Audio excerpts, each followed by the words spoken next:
When will you be ready to exercise?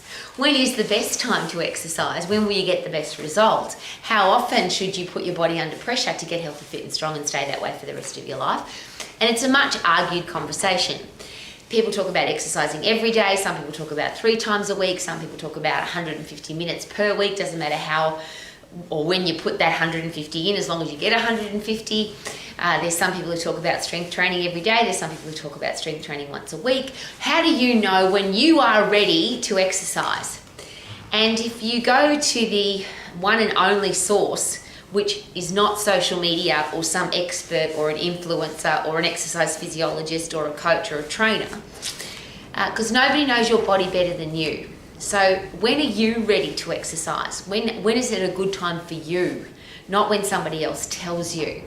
So the only true source of understanding how the human body works, of course, is anatomy and physiology. We all have the same anatomy and physiology, but we all have different lifestyles and we have different likes and dislikes. So for somebody to tell you when you should exercise and when it's going to be good for you or best for you, I find very perplexing. How would somebody know? So the first thing is, have you learned your anatomy and physiology? You've got to live in your body for the rest of your life. Do you know how it works? Do you know what it's made of and how the energy systems work to give you energy to do the things that you need to do? How do all the systems in your body work together effectively to give you a body that can literally live your life to the max, do everything that you need to do? And the 4 questions that I always ask: how to make sure that you've got a stack of energy, perform at your best, look good in the mirror and like the way your body feels to touch, and how do you make sure that you get the results that you want from your exercise program, from your eating plan? And how could anybody else know that better than you? So why not learn your anatomy and physiology, because you've got to live in your body. That's the study of the house that you live in for the rest of your life. Now, this is how simple it is though. If you exercise and you haven't recovered, so you're not at 100%, then how can you put in 100% effort? So the really important thing is to put in 100% effort, of course, because that gives you a 100% result. And I'm just going to give that side note. If you put in a 50% effort, how could you possibly expect a 100% result? So when you are ready to put in 100%, then of course that's the best time. So when is that? And of course you've got to be fully recovered from your last workout. And this is where it becomes for me, very perplexing that somebody could tell you when to train.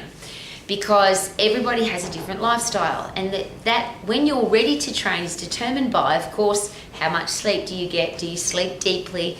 Are you hydrated? Do you eat healthy food? Are you under stress? How much effort did you put in your last workout? There's a whole heap of questions to be asked before somebody can tell you you should be training 3 times a week. And I think that, and this is just for me very simple, when do you feel like exercising? Now there's a bit of a side note there, because if you're a lazy person, if you're undisciplined, if you don't like to exercise, you'll probably come up with 1,000 excuses why you don't feel like it. But your body is ready when you are fully recovered. So if you haven't exercised for 5, 10, 15 years, you are fully recovered from your last workout. Isn't that awesome? So you've got to be fully recovered. Now that means when you, for example, lift something, you will put micro tears in your muscle fibers. So you have to recover from the workout. Your central nervous system has to recover, your endocrine system has to recover, your muscles and bones have to recover, ligaments, tendons and joints. Then you have to regenerate from the last workout. So it's not just recover, but you have to make sure that everything is back to 100%. And then there's this great term called supercompensate. So you've got to be stronger than last time. Now if you don't give your body time to recover, to regenerate and to supercompensate, then if you don't give yourself that time, then when you go to train again, you won't be training at 100%, which means you can't put in 100% effort, which means you won't get 100% result. So when is that? And again, it's for me a very common sense, logical answer. You should want to. And I'm not talking about somebody that's lazy and undisciplined and can't be bothered and doesn't want to train. If you're the person that loves to exercise, surely you should only exercise when you feel like you want to, not have to, boring, don't feel like it, don't want to go. Could that be your body telling you that you're not recovered yet? So I don't do anything unless I'm really excited about it. And of course you don't have to live like me, but I get excited to get puffed because I know what it's going to do for my body. I get excited to lift heavy because I know what it's going to do for my body. But if I go to lift something heavy and I haven't recovered from my last workout, and you can tell pretty quickly, you do 1 or 2 repetitions and you go, wow, this is going to be really hard, I give myself another day. Another day to regenerate and recover and to super compensate so that I can go at 100% effort. Now that's for strength training, and that could be 5 days, it could be 7 days, it could be 15 days, depending on how hard you train, depending on your recovery and nutrition and how well you sleep. So you need to know when it's right for you, and if you're going to lift something heavy, and I'd rather go outside and lift a log or a rock. If I pick something up off the ground, I like to call them alive lifts, not deadlifts. If I pick something up off the ground and I can do it in 10 seconds, and when I say 10 seconds, I can do 2, 3, 4, 5 repetitions in 10 seconds, and I can't do any more, then I know I've had a great workout. If I can keep going past my 10 seconds, then obviously the weight's too light, so I need to get a heavier weight. That's pretty simple. How do you know that you're getting stronger? You can lift heavier. That's all pretty simple. But the beautiful thing about that strength training, you've got to let your muscles recover. But with Huffy Puffy, with getting really fit, you just have to wait till your heart rate goes back to resting. If you try and sprint again before your heart rate is recovered and is back to normal, back to resting, then you won't be able to put in 100% effort, so you can't get 100% result. I just think that's such common sense. So when are you ready? What's your resting heart rate? And that's, you just measure that for a minute first thing in the morning when you're fully rested. And let's pick a round number. Let's say it's 60. Your resting heart rate is 60 beats per minute. So now you go at 100% effort for 10 seconds. You go as hard as you possibly can for 10 seconds. Your heart rate's going to go right up. When it comes back down to 60, now you can go again. Now that's a beautiful example of how fit you are as well, because the lower your resting heart rate, the fitter you are. So if your current resting heart rate is 60, and next time you check it it's 59, and the next time you check it it's 55, and the next time you check it it's 50, you know you're getting fitter. The second component there is get puffed at 100% effort and measure how long it takes you to get back to resting. And the fitter you are, the shorter that time frame will be. So how often can you get puffed? And this is where it gets really exciting. People say to me, how often should I exercise? And I think it's a really simple answer. How often do you want to feel good? So I don't like to call it exercise, and I've been sharing that for a long time now, because most people think that exercise is long and boring. Well, 10 seconds is as close to 0 as you can possibly get. It gives you the best result in the shortest period of time in the safest way possible, because it's only 10 seconds.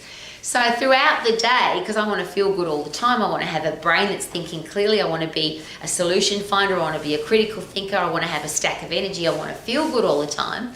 So multiple times throughout the day, I will punch the bag, skip rope, jump squat, sprint on the spot, go as hard as I possibly can for 10 seconds, and then go and do it again in 15 minutes or an hour or 2 hours or 10 minutes or 5 minutes. It doesn't matter, as long as your heart rate's back to normal.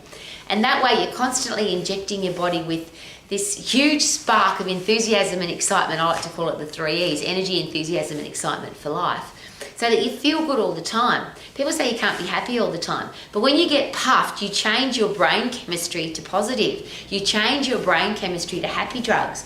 Now, the neuroscientists and the psychologists and psychiatrists don't like to call it happy, because it's some kind of rah-rah, ridiculous motivational word. I don't know why, because it seems that everybody's number one goal is to be happy. So if you want to feel good, if you want to feel satisfied, that's serotonin, the neurotransmitter that is produced at massive amounts when you lift heavy and you get puffed.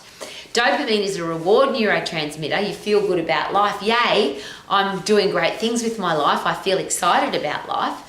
And the one that I like the most is brain-derived neurotropic factor, which is part of that myokine endocrine system, where the muscles send a message back to your brain to say, we need to be better for next time. So your brain then gets better and stronger and sends a message to your muscles, you better get stronger and better for next time. All of that happens in a 10-second period, and you don't go again until you're fully recovered. So it's the easiest way to exercise. It's the safest way to exercise. And I'm inside at the moment because it's really windy outside. The door's just opened all by itself, our big, strong, heavy doors. That's how strong the wind is. And I'm sharing that with you because That's probably the only reason I'm inside. Otherwise, I'd be exercising outside. I love fresh air and sunshine, and even when it's dark, I love moonlight and fresh air. I love sprinting in the nighttime. I love looking up at the sky and the stars. I want to live my life to the max every single day as a healthy, fit, strong person. And the only way to do that is to live your life your way. You need to move your body your way, not let some social media influencer tell you you've got to do 150 minutes a week or you've got to exercise 3 times a week.